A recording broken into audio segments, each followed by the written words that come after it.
Harris County John Doe, 2022, Harris County, Texas, suggested by Flash Legend. On January 10, 2022, a young man was found in what's described as an unattended bus that was parked near an office building in Harris County, Texas. Flash suggested this case because it wasn't getting a lot of coverage. The bus he was found on was in an area that the Texas Department of Public Safety described as a common loitering spot. There are 2 postmortem photos if someone might know who he is. Obviously, I don't cover these on my videos. Also, sometimes YouTube shuts off my video comments when I mention the age because the goal is not to have kids get bullied, but obviously this is not that. So it's for that reason that I usually show some ages on the screen. He was just 112 pounds, which is 51 kilograms, and he was about 5'1", or 154 centimeters. He had on Adidas that were a size 6.5. If they're correct, this would place his date of birth as 2003 to 2009. His COD isn't listed, but it's noted that it was by his own hand. Because of his size, he was probably on the younger end of the ages that are given, which is just heartbreaking. He had a star shaved into the side of his head, and he had black hair and brown eyes. I don't know who did this photo, but I found it on Reddit, and it's based on the photos that I can't show you, and it's really well done. So huge props to whoever did this. I wish I could attribute it to a name. I've tried to do this on some postmortem photos myself, and I do not have the digital skills for that. So it's very cool that someone is doing this. The more these pictures get out there, the better the chance is of identification. The young man had recently had a haircut, so it's possible he had a home nearby and he wasn't living on the streets. At this point, they just need someone to come forward. And if it's the case that he wasn't here legally, just do it anonymously. No matter what, this young man deserves to be buried with his own name.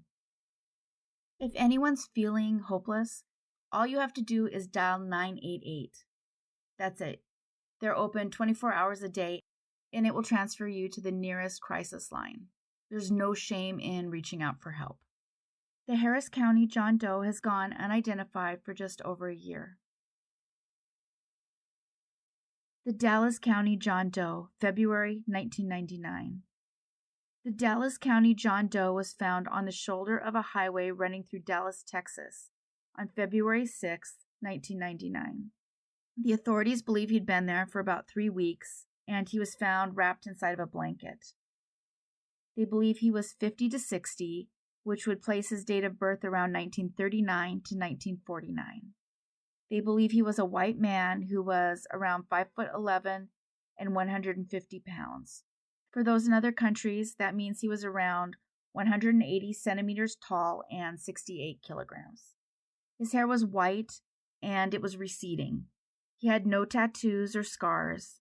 He did have a beard and a mustache. It's not specifically stated was from natural causes, but the weather in mid-January in Dallas around that time was -2 up to around 12 degrees Fahrenheit, which actually made records at the time. And this is about -18 to -11 Celsius. So it was really, really cold. So it's possible he succumbed to the temperatures, as there's no indication he even had a coat on. If anyone knows who he might have been, please call the number on the screen. The Dallas County John Doe has gone unidentified for 24 years. The Dallas County John Doe, 2002. This John Doe was found on December 12, 2002, when construction workers were surveying a work site at 6100 North O'Connor on the east side of Buffalo Road in Dallas, Texas.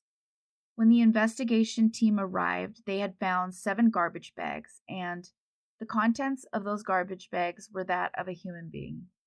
The bags were identified as shopping bags from Carnival food stores and Fiesta food stores.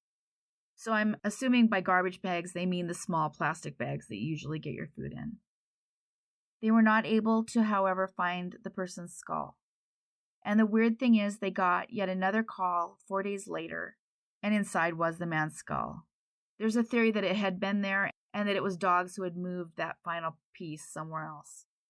It was noted he had light brown skin and was uncircumcised. It appears that at this time only about 20% of men were uncircumcised in the U.S., though obviously that's a choice here and that's not necessarily consistent with the world. Circumcision is really common in the US. The man was perhaps 20 to 39 years old and was most likely a white male.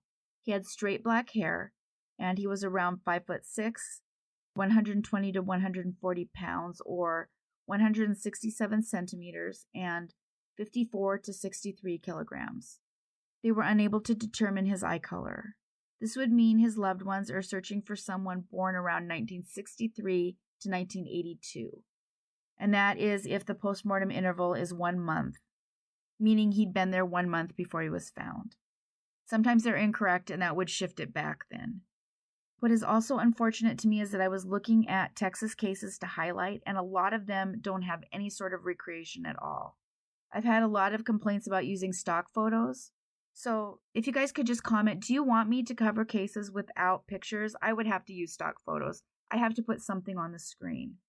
I don't know how helpful it would be without a recreation anyway, but I just like to know what you guys want to see. As for this case, if anyone knows who the Dallas John Doe could be, please call the number provided. The Dallas County John Doe 2002 has gone unidentified for 20 years.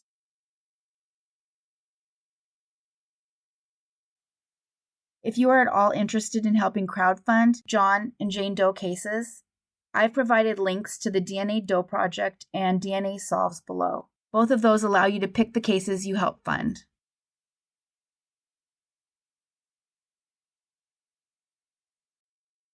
Evelyn, Miami-Dade County, Florida.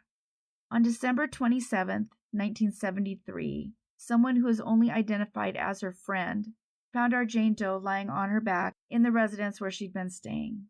It might be more clear to describe her as an acquaintance rather than a friend. As it turns out, the woman she was staying with didn't know her name, only that she'd been going by the name of Evelyn. Upon examination, they indicated she had short, curly black hair, brown eyes, and she was what they described as mildly obese. And this is their description, not mine. She had scars on her right hip, her left ankle, her left thigh, and inside of her left forearm.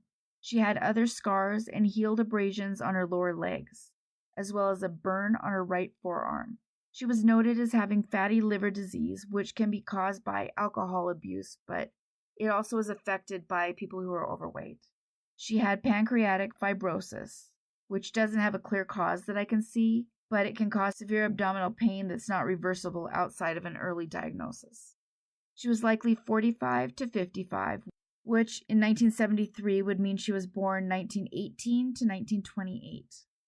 She was 5'2" or 158 centimeters, and she weighed around 135 pounds, which is 61 kilograms. It's stated that she doesn't have DNA on file, but it's not clear why. This always makes me concerned that there's some reason they can't exhume her, because usually by now there's preliminary DNA on file that can at least be put into CODIS. In so many of these cases, they lose where the person is buried, or they've lost the bones, or the person was cremated, although that doesn't happen as often. Either way, at this point, it looks like the image done by Samantha Steinberg of what she might have looked like is likely the best clue. This is a digitally altered photo based on what she looked like when she was examined. Evelyn Doe has gone unidentified for 49 years.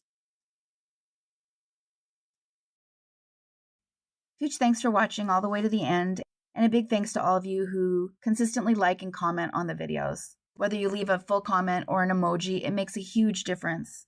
The whole dance with YouTube is hard sometimes. I gain only about 350 subs a month. So if you consistently watch my videos, maybe take a moment to subscribe. It's a huge push toward the videos being suggested to new people. The next goal is 20,000. Thanks everyone for watching. Take care of yourselves and each other.